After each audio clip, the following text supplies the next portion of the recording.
Hello and welcome to Tensar Ground Coffee, a few minutes on ground engineering to enjoy while having your coffee. Well, here I am at my very own sandbox. Now, who as a kid didn't enjoy playing with the sand either on the beach or with their very own sandbox? I've got all the tools here. I've even got a sieve. Looks like a 4mm sieve. Wow, look at that. Is that an ISO sieve, Brian? I'm not sure. Anyway, what I'm going to do today is demonstrate how sandcastles work. So I've got my bucket here.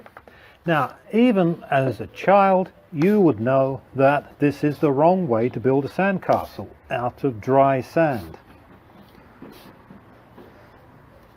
Because what's going to happen when I turn it upside down, let's put it in here.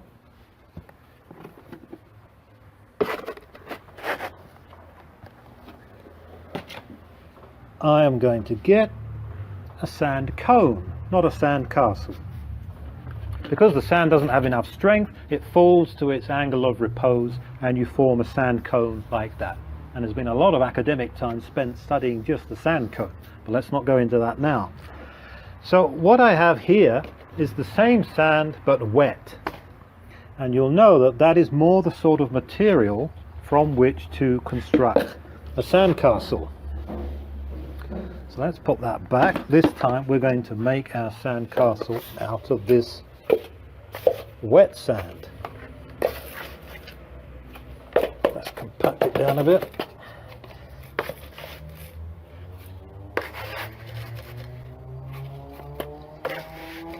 And what we should see is when we turn this upside down is a much better castle instead of a cone. And that is all to do with the water that's in it. But the sand is not saturated, as you see. It has a little bit of water in it. Okay, I think that's enough.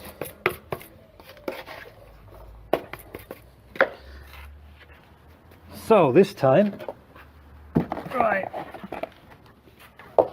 coming close, Brian, and see what happens as we lift up the castle. That time, wow, look at that. Not bad.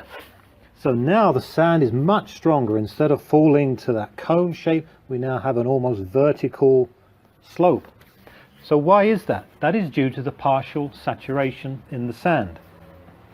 When you have partial saturation, because soil particles, like a lot of solids, are hydrophilic, the water is attracted to those particles and tries to cover as much of the area as possible.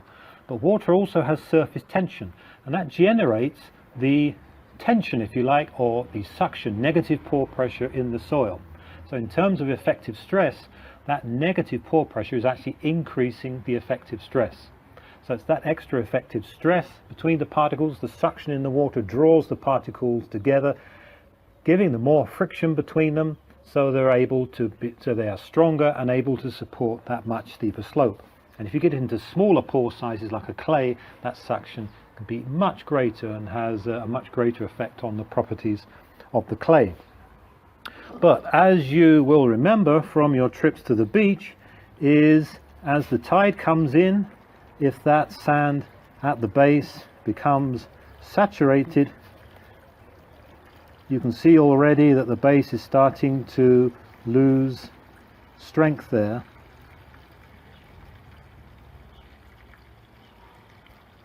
So we're losing some of the support there, and there it is just starting to collapse. I give it a bit more water here. You see we're getting collapse like that. So when the sand becomes saturated, it's losing that negative pore pressure. The pore pressure goes a little bit positive. Actually, you're losing that extra effective stress and that extra strength. So there you go, just a bit of fun. From a sandbox is just a quick explanation of how sandcastles work. So that's all for this episode of Tensar Ground Coffee. Thanks for watching and see you next time.